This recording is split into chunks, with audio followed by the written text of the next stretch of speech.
السلام عليكم ورحمة الله وبركاته. بسم الله الرحمن الرحيم. الحمد لله والصلاة والسلام على من لا نبي بعده.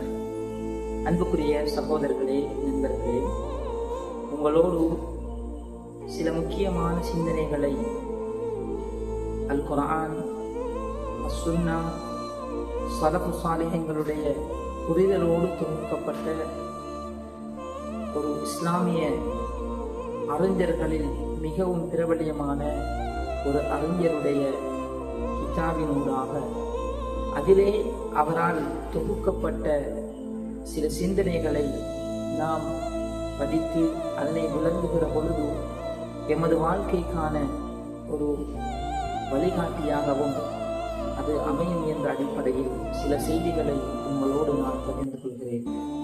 அந்த வகையில் அதுதான் இமாம் இப்னு கய்யிம் அல் ஜௌஸிய்யா ரஹிமஹுல்லாஹ் என்று சொல்லக்கூடிய அறிஞர்.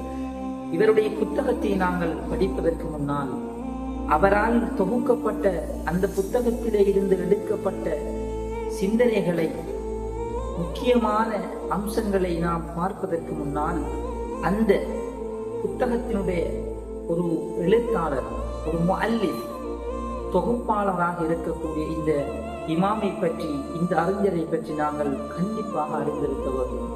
அந்த வகையில் இந்த இமாமினுடைய முன்பெயரை நாங்கள் பார்க்கிற பொழுது அல் இமாம் ஷம்சுத்தீன் அபு அப்துல்லா முஹம்மது இப்னு அபி பக்ர் இப்னு அய்யூப் இப்னு சஅத் அஸ்-ஸுரஇ திமஷ்கி என்று முழு பெயரை நாங்கள் இந்த அறிஞருடைய பெயரை பார்க்க முடியும்.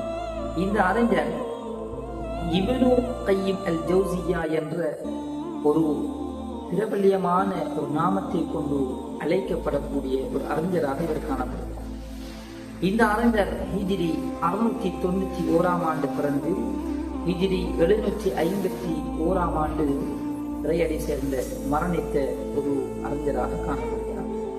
இவர்கள் இஸ்லாத்திலே காணப்படக்கூடிய பெரும் இமாம்களில் ஒருவராகவும் குர்ஆன் விளக்க உரை, ஹதீஸ், ஃபிக்ஹ், அகீதா இப்படி பல துறைகளில் தேர்ச்சி பெற்ற ஒரு மிகப்பெரிய ஒரு இமாமாகவும் இவர் காணப்பட்டார். ஷேகுல் இஸ்லாம் இப்னு தைமியா ரஹிமஹுல்லாஹ் அவர்களுடைய மிக பிரதானமான இமாம்களில் ஒருவராகவும் இமாம் இப்னு கய்யிம் அல் ஜௌஸிய்யா ரஹிமஹுல்லாஹ் அவர்கள் இருந்திருக்கிறார்கள். அது மாத்திரமின்றி அவரோடு மிக நீண்ட காலம் கூடவே இருந்து பல விடயங்களை கற்றறிந்த ஒரு தேர்ச்சி பெற்ற ஒரு பண்டிதர் என்று சொல்கிற அளவுக்கு இந்த இமாம் இப்னு கய்யிம் ரஹிமஹுல்லாஹ் அவர்கள் திகழ்கிறார்கள் என்ற செய்தியை நாங்கள் புரிந்து கொள்ள வேண்டும். அதே போன்று இமாம்களுடைய ஒரு ஸ்பெஷல் கொண்டிருக்கிறது என்னன்னு சொன்னால், இவர்கள் ஒரு விடயத்திற்கு ஆதாரமாக ஒரு தலீலை கொண்டு வருகிற பொழுது அல் குர்ஆன், சுன்னா, அதே போன்று ஸலஃபு ஸாலிஹீன்களுடைய அந்த மஃஹூம் விளக்கத்தின் அடிப்படையில் அதற்கும் முக்கியம் கொடுத்துதான் அவர் கொண்டு வரக்கூடிய அம்சங்களை தெளிவுபடுத்துவதை அவர்களுடைய நூல்களின் நூலாக நாங்கள் அறிந்து கொள்ள முடிகிறது. இமாம் அவர்கள் சுமார் 60க்கும் மேற்பட்ட நூல்களை தொகுத்திருக்கிறார்கள். அதில் ஒரு சிலரை நாங்கள் நினைவு கூற முடியும்.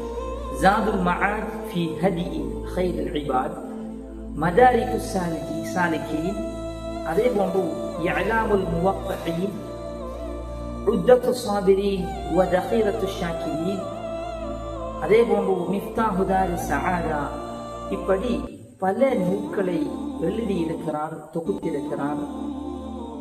அது மாத்திரமின்றி ஹிஜ்ரி 8ஆம் நூற்றாண்டிலே வாழ்ந்த இஸ்லாமிய அறிஞர்களில் ஒருவராகவும் இவர் காணப்படுவதோடு இவருடைய அந்த நூல்கள் எல்லாம் இன்று வரைக்கும் பல்வேறுபட்ட பல்கலைக்கழகங்களிலும் இஸ்லாமிய நூல் நிலைகளிலும், அதாவது லைப்ரரிகளிலும் நூலக சாலைகளிலும் காணப்படுவதை நாங்கள் காண முடிகிறது.